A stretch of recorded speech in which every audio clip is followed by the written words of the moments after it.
Yo, what's poppin', everybody? I'm Musa Kane, your host for Nabitales, and you're tuning into Chapter 2 of the One Piece segment. So what happened in Chapter 1, Luffy, we told the story of Luffy, the rubber boy without the ability to swim who just went out on his journey to become a pirate and eventually the head honcho of all pirates, the Pirate King. So episode 2 starts with a pink-haired boy named Kobe.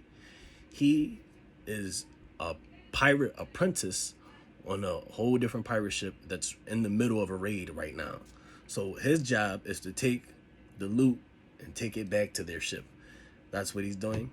But he doesn't aspire to be a pirate. He's just caught up in that predicament. So in the midst of all this, there's this big, I guess you call it plus size. You need a couple extra pluses. Named Alvita. She the captain of the pirate crew that Kobe is on ship with. So Alvita beats the hell out of Kobe often, consistently, and like impressively too. Like I'm surprised this man Kobe can take it considering how small he is. But he takes it, and then he goes about doing his job. So Alvita sees Kobe in the middle of doing something, hit him, and then tell him finish the thing that he was doing. Corny, right? So after all this, Kobe is taking a little barrel back to the boat. He upset, just like, yo, this is corny. Like every time I do something, shorty right here just got nothing good to say. To his understanding, she was like the wildest person ever. So anytime he talk crazy in his head, that all that disappearing rule, like it just goes with the birds. So Kobe continues to take that barrel back, and once he gets it into the ship, Luffy pops out. Now, we remember Luffy leaving last episode to begin his journey. What we don't know was that Luffy, he can't do a lot of things. He's not a navigator. Can't sail. So he was just floating in that boat, and he swore it was gonna get him to the title of the Pirate King. However, 10 years later, his thought process did not change. So it didn't pan out that way. He got caught up in a whirlwind, which ended up getting him into a barrel, which ended up being on that ship, which is the same ship that Kobe and the pirate crew just stole from. That's literally how Kobe and Luffy met. Luffy was in the barrel of a loot that Kobe stole and brought back to their ship.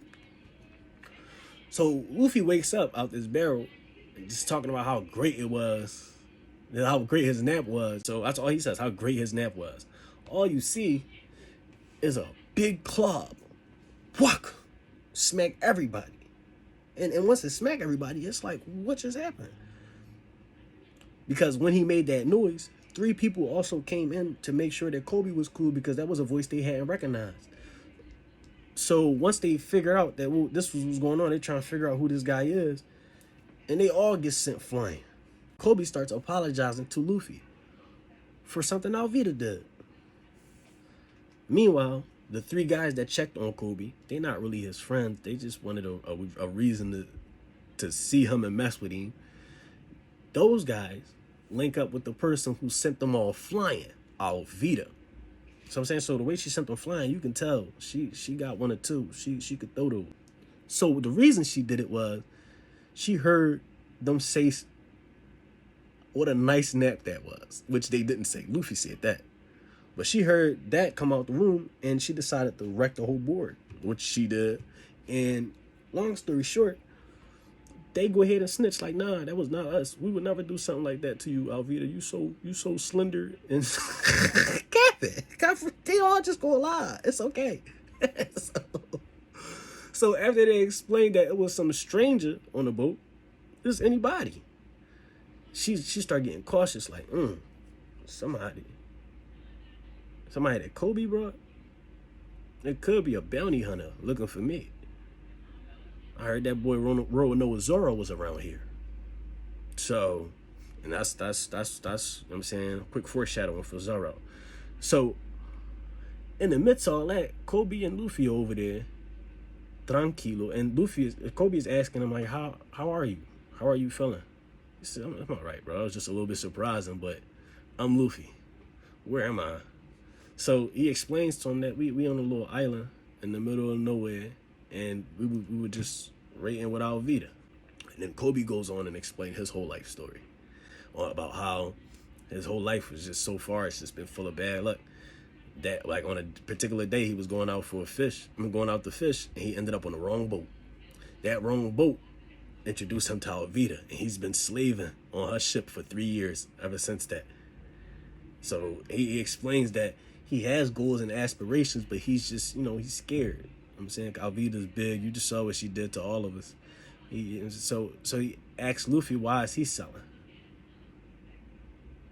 So the first thing he did when he explained that story, Luffy was not sentimental at all. First thing he said was, you a weak, stupid, useless individual, with a big smile on his face. If you know Luffy, it's rarely going that smile. So after he says all that, Kobe asks him, what you want to do? Why are you out here? He says, I'm going to become the king of pirates. Kobe heart flustered. What you mean? You talking about the head honcho, the goat of all goats, the original Don Dada? He said, yeah, that's me. It's what you want to die? All the pirates in the world are looking for that treasure. He's talking about me too. Luffy like, me too. He's talking about, chill. You're not going to get it. That's impossible. Luffy cracked the shit out of him. Boop. All that talking. Like, I'm going to do it. And the reason I'm going to do it is because it's my dream. And that's why I won't mind dying for it. That's what Luffy told Kobe. I won't mind dying for it because it's my dream. Besides, I think I could do it. Although it could get a little bit tough though. So that's Luffy's perspective. And that switched the light bulb in Kobe's head. Wow. You think I can accomplish my goals too? If I'm willing to? You think I could become a Marine? Luffy like, what? A Marine? He said, yeah, I always wanted to be a catcher of evil, a justice doer, giver, I'm talking about all that good jazz. I'm trying to be one of the Power Rangers, all that. So Luffy like, bro, I don't know, cuz you want to do the shit. You feel as though you can do it, go out there and do it. So Kobe pouring his heart out to Luffy. Alvida show up. Party pooper. She pull up with the cane. Boom! Making all types of noise. Escape from me? Did you think you can? What you mean? How you sound? Alvida is over here threatening this man. And Luffy looking at Kobe like, yo, who this fat lady? Yo, shorty is massive. Who is she rude? She came through all noisy. I know we outside, but this is her outside voice. This is her outdoor voice. And all the C's, so Kobe started doing his little speech, his little soliloquy about Alvida. He's probably been trained to say this shit for the last 3 years. He started talking about how poppin' she is, the most fairest, all that good jazz in the 7 C's. And he remembered what Luffy said. My goal is XYZ. I'm going to be a pirate king. And while I'm chasing that goal, I don't mind dying for it. Kobe heard this and boom, light bulb. You look Alvida dead on her face. This right here, Luffy, is the biggest, rudest little bitch you ever seen in your life. Shorty ain't got no manners. Teeth on cavity. Stank, humming. She eat 8 steaks a day. She only, oh my God, he start going in. He start coming at her. Top greasy. And Luffy, he like disrespect. So he laughing too. Alvida not feeling it. So she pull up with the club, trying to hit him in the back of the head. But what she don't know is about my man Luffy. He a rubber man. It ain't going through nothing. It didn't do nothing. It bounced on his head. Boop. Cute little situation. And then he turned around. He grabbed that little pistol he was telling Shanks about when he was a young boy. He been practicing that for 10 years now. This is the same thing that situated the Sea King. And he sent Alvida flying. Ooh, I'm talking flying, cuz. Flying. So, after that, it was clean. Alvida was the captain. The rest of these people is not about to fight him. So he just let them all know, Y'all gotta bring a boat.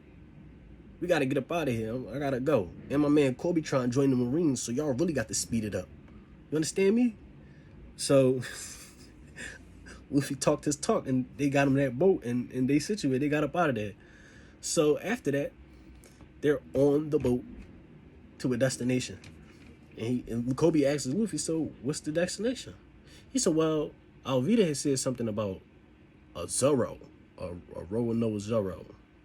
And Kobe started to get in his little frightened bag. Zoro, yeah, that man, fearful, frightful. I don't want nothing to do with Zoro. He said, what you mean?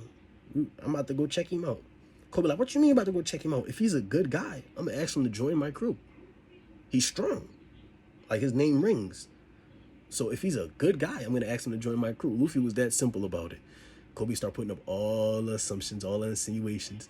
Oh my God, he's a killer. We gonna get caught up in the smoke. Luffy just telling him, shut up, bro. You're not talking about nothing. I got to see it to believe it. So they're on the boat, on their way to go see Roanoa Zoro. And that's the end of chapter 2. So, again, I'm your host, Musa Kane, and I want to thank you for tuning in and through chapter 2 of Nabitales, the One Piece segment. So this episode right here taught me that sometimes, even if you don't believe it, you can fake it. That's exactly what Kobe did. He faked it. He did not believe it, but Luffy injected positivity and reinforcement in him. So when he felt that for the first time in a long time, he was ready to speak on his dreams, even if he was about to die for it. He didn't know Luffy could protect him. But that level of commitment was contagious. So that's definitely what I learned from episode 2. Big game. Tap in next time to hear how Luffy makes it out in chapter 3. Hope to see you in the next episode of Nabitales, the One Piece segment, told by the homie, for the homies. I'm Musa Kane. See you next time.